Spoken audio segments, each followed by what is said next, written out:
Hey everybody, Befron here, and if you are anything like me, we've probably all gone to a game of Commander or whatever game you like to play, whether it's Magic, Yu-Gi-Oh, Pokemon, and you see the same cards over and over again.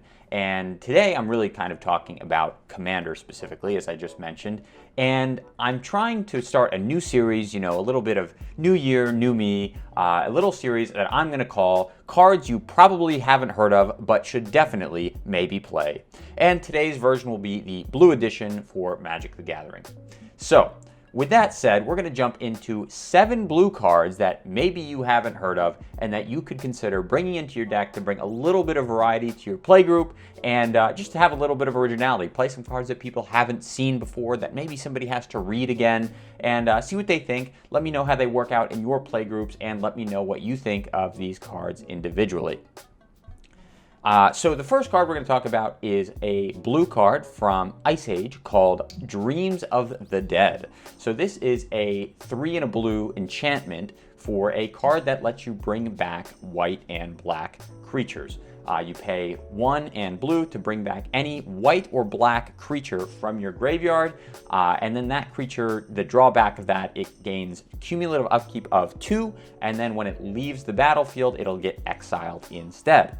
Now this card is of course great for Blink decks. I just ordered one for my Brago Blink deck, and I'm going to try it out and let you know how it goes, but it seems actually pretty good. Not broken, but pretty good for bringing that revival back, right? So a lot of Blink decks are Azorius anyway, right? So they are white and blue, or the other common color combination is Esper, right? White, blue, black. So this card, even though it's limited to only bringing back white and black creatures, that's not a huge drawback. The reason it's really good is, obviously it's going to bring back creatures from your graveyard, any white or black creature from your graveyard. That's great. That's awesome. Now, again, there's that drawback of the cumulative upkeep and the exile when it leaves the battlefield, but if you flicker that creature, if you send it into exile and bring it back with an Ephemerate or any of the other cards that can blink a card in these kind of blink decks, basically it'll lose its cumulative upkeep. So when it comes back to the battlefield, you get it for free. And that exile it when it leaves the battlefield also disappears, which I wasn't aware of, but I read into the rules. And basically that exile it instead part of Dreams of the Dead only happens if it leaves the battlefield and goes somewhere else other than exiled. So if you actually exile it, again, like with an Ephemerate or any other blink card, if the card you're blinking it with sends it to the exile, it won't get exiled instead, and it'll just come back. So basically all of the downfalls of the Dreams of the Dead are gone after you blink it. So really good card for blink decks. It gives you a lot of value, a lot of reoccurring ability to keep bringing your creatures back from the graveyard, and then they get to stay there without any of the negative sides of Dreams of the Dead. So try that card out in your blink decks. Let me know what you think. And with that said, we'll move on to card number 2. So this card is one I started playing in my landfall deck. It is called Excavation. It's a really good card. I like it because it just lets you dig. So for 1 and a blue, you get an enchantment that says, for 1 and sacrificing a land, draw a card. Now, the problem with this is that anybody could play it. So if you have an opponent that's also playing Landfall, which is, uncommon that you and an opponent would both be playing like the same theme, but could happen. Your opponents could take advantage of this. So that's definitely a downfall. But when I'm playing a Landfall deck, generally speaking, I don't mind sacrificing lands. Usually, like when you have a Landfall deck, I find my biggest limitation is just like drawing enough cards to play, right? I always have enough lands. I always, have enough mana on the battlefield that I have access to after like turn 2 or turn 3. What I need is usually just more cards to play with them, or more cards to like basically flicker those lands on and off the battlefield. One good way to do that is with this card. I can sacrifice a land, and then if I have a Ramanap Excavator, or if I have a Crucible of Worlds, then okay, I can just play that card from my graveyard, play it right back, and I just get to recur the land. I get to play any of those landfall triggers again.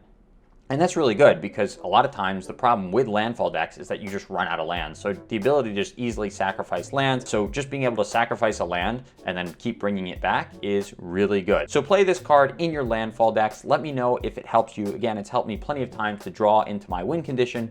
Yes, the downfall is your opponents could play it, but a lot of times I like letting my opponents play this ability because unless you're playing a landfall deck, sacrificing your lands is probably going to hurt you long term. So kind of tempting my opponents to play this. Yeah, they'll get a little short-term advantage with the cards in their hand, but then they'll eventually run out of mana resource. So try this in your landfall decks. Let me know what you think. And with that said, we will move to card number 3, and this is called Creature Bond. So again, this is not a crazy card, but it's for 1 and a blue. You can enchant one of your creatures, and when that creature dies, it deals damage equal to its toughness to a target. So that's kind of interesting because a lot of cards that we have already, like Fling, for instance, will sacrifice one of your creatures and deal damage equal to its power. So there's plenty of cards that take advantage of a creature's power to do damage to a target, right? That's a very common thing that happens. But a lot of toughness decks, there's a lot of decks based around defender and toughness and all this other stuff.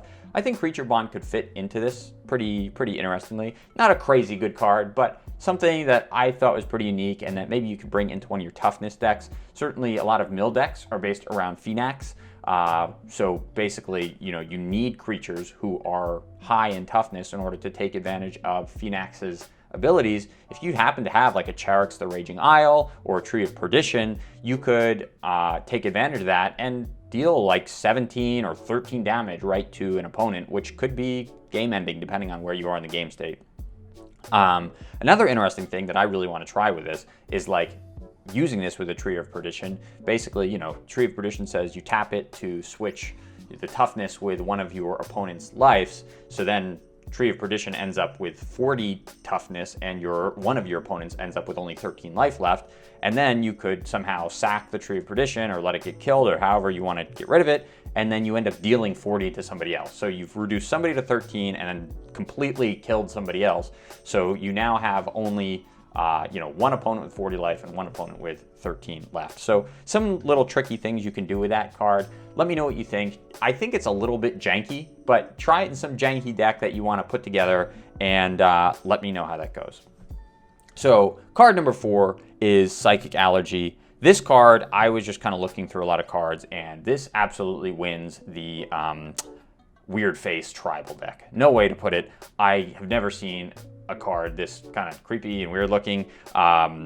If I were to make a Weird Face tribal deck, this would be the commander. I know it's not legendary, but trust me, this would be the commander of that deck. I don't care. I don't care that's not even a creature. It would be the commander of my Weird Face tribal deck.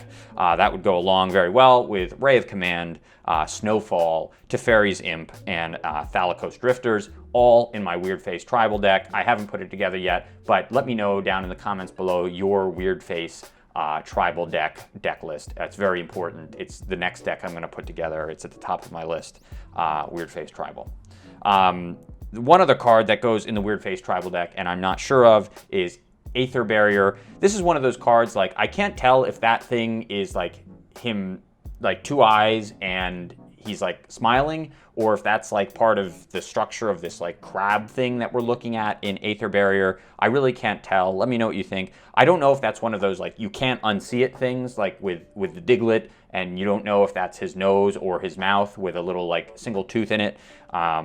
I don't know, but let me know what your opinions are on the Weird Face tribal deck and what is your deck list, and let me know what's going on with the face in Aether Barrier. Very important questions, very important to the proper gameplay of Magic the Gathering. Next card.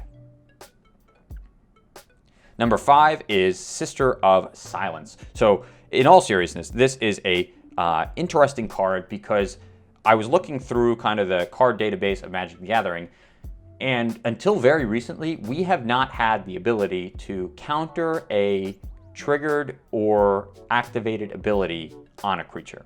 So we've had instances that allow you to counter activated or triggered abilities, but nothing on a creature. So we got Sister of Silence in the Warhammer decks, and then in Dominaria, we actually also got Urtai Resurrected. Now, Urtai Resurrected is 2 colors, blue and black, so it's a little less flexible. Sister of Silence is very flexible because it's only blue, and then it also lets you counter instants or sorceries. So I'm actually thinking about it. It might be even a little bit better than Venser. So Venser is a very common card in, again, a lot of Blink decks because it can return a spell or a permanent to a player's hand. This lets you counter instants, sorceries, activated and triggered abilities. So it kind of misses permanents and creature spells and enchantment or artifact spells for that matter. But again, it's pretty unique because it's one of the only creatures that has that on it. So I thought that was pretty unique. Again, there's just generally not much you can do in Magic the Gathering when somebody activates their triggered or activated abilities. There just aren't many cards that deal with this. So having a card, again, maybe in a Blink deck or something like that, that lets you handle those situations is pretty darn good. And the next card, number 6, kind of plays into that. And it's one that's, it's not totally obscure. I was looking at TCG Player. It's about like a $2 card, which means some people kind of know about it, and there's some janky things you can do with it. It's called Wormfang Manta. And Wormfang Manta is part of a whole like series of these Wormfang cards. There's Wormfang Drake, there's Wormfang Crab, there's Wormfang, a few other things. And basically all these cards have an enter the battlefield ability and leaves the battlefield ability. And generally speaking, the enter the battlefield ability is the bad thing, generally, and the leaves the battlefield is the good thing. Now, this is in opposition to other cards that are similar, like Visions of Grandeur, that when it enters the battlefield, you gain 20 life, and when it leaves the battlefield, you lose 20 life. So, you know, Visions of Grandeur has come up in a lot of janky decks. Like, you let it enter the battlefield, you gain 20 life, then you donate it to one of your opponents, kill it, it leaves the battlefield, and then your opponent loses the 20 life. So there's some janky things you can do with that. Wormfang Manta is a little more difficult because, again, the bad thing happens when it enters the battlefield, and then the good thing happens when it leaves. So if you were to play it on yourself, you would lose a turn, and then if you were to donate it and kill it, your opponent would get the extra turn. So you definitely don't want to do that. It's a little harder to use than something like Visions of Grandeur. But there are things that people have done with this in the past, like Torpor Orb. So Torpor Orb cancels all of the basically ETB effects of your creatures. So, you know, it would come into the battlefield, you wouldn't lose the turn, and then if you can sack it or get rid of it somehow, you'll gain the extra turn, and that's nice. But one thing that now you can do with Sister of Silence, you have a card like Displace or Disorder in the Court or Brago that lets you blink multiple permanents. You could basically have Wormfang Manta and Sister of Silence, which we just talked about, leave and enter the battlefield at the same time. You'll get the Wormfang Manta effect as it leaves the battlefield, get an extra turn, and then when it enters the battlefield, you can use Sister of Silence to counter the enter the battlefield effect of the Wormfang Manta, since that's a triggered ability. So you attack with, say, Brago, blink both of those Sister of Silence and Wormfang Manta. When Wormfang Manta leaves, you get an extra turn, and then you cancel the effect of losing the extra turn with Sister of Silence, and then you get another turn, and you attack with Brago again, and then you blink both of those, and you get another turn. And so right there, you have a 3-card infinite combo with Sister of Silence, Wormfang Manta, and Brago. I haven't seen this on the internet. Hopefully, Befron TCG is the first ever person to find this little combo, but 3-card combo, one of them is your commander, so it's really only a 2-card combo the way I think about it. But let me know what you think of that card. Again, I found 2 cards here, Sister of Silence and Wormfang Manta, that were pretty interesting, and they go along pretty well together. The last card, number 7, this one I haven't really thought about that much. I was even thinking about making this an honorable mention because I'm not sure what to do with it, is Drafna's Restoration. And this is an interesting card. We have only seen it in Chronicles, but I don't know what really to do with it. I think it's pretty cool that for 1 blue, you can put as many artifacts as you want back onto the top of your deck. Like, there's probably some infinite combo you can do with like Codex Shredder. You know, you play Codex Shredder, get the Drafna's Restoration back into your hand, sack the Codex Shredder, then play the Drafna's to put it back on your deck, draw a bunch of cards. But that, you know, I was thinking about some of that stuff, and it's like, well, you'd kind of have to have a lot of draw ability and a lot of extra mana to use for all these. And if you have a lot of draw and extra mana, there's probably more efficient infinite combos you can do anyway. So I don't know. I don't have a lot flushed out for this one, but let me know if you have any interesting deck ideas for this. Just again, 1 blue, and you can put as many artifacts on the top of your deck in any order that you want. Seems like there's something janky you could do with this. I wanted to bring this up and leave this to you guys and let me know what you think. The only other use case for this that I was thinking would be an interesting way to kind of like just lock out one of your opponents, which again is not a nice thing to do in Commander. So maybe depending on your play group, you could do this, but like if you have a mill deck, or if maybe one of your opponents is playing like a self-mill deck, you could play this card, and like if you hit them early enough in the game, they get like a complete lock, right? Like if, you know, they only have 3 or 4 mana out, and they have maybe a few artifacts in their graveyard that are like 5 or 6, you know, they're just expensive, and you just stack like 5 artifacts that are all in their graveyard right on the top of their deck, and they're all these expensive artifacts, that's going to lock somebody out of the game pretty well. You know, even if it is later, maybe if they have 6 or 7 mana and they can cast these, like if all they're drawing is these really heavy artifact spells, you know, that aren't generating them more draw card advantage or aren't generating them more mana, that you can really lock somebody out of the game with that. So again, there's probably something you could do with your own discard pile and getting back a lot of artifacts that you need. You could also kind of like flood out your opponents by like mana screwing them if they can't get any mana and all they're drawing is these really expensive artifact spells. So all said and done, those are the 7 cards that you probably haven't heard of and you should definitely maybe play in your decks. Again, as a quick review, we have 7 cards. Dreams of the Dead, really good for recurring your creatures from the graveyard. Excavation, great for drawing cards in decks where you have plenty of lands. Creature Bond, really janky card that you can fling your high toughness creatures at your opponents. Psychic Allergy, the commander of our #WeirdFace tribal deck. Sister of Silence, a very unique enter the battlefield effect that we just started getting more recently. Wormfang Manta, infinite turn combo with Sister of Silence, and Drafna's Restoration. Anyway, I hope you enjoyed that. Please let me know in the comments down below, what do you think of these 7 cards? Which one is your favorite, and what's the most creative idea that you have to do with any of these? Anyway, if you like what you see, please don't forget to like and subscribe and come back to the channel for more Magic the Gathering, Pokemon, and Yu-Gi-Oh! Vintage and modern content. Anyway, hope to see you soon, and thanks for watching.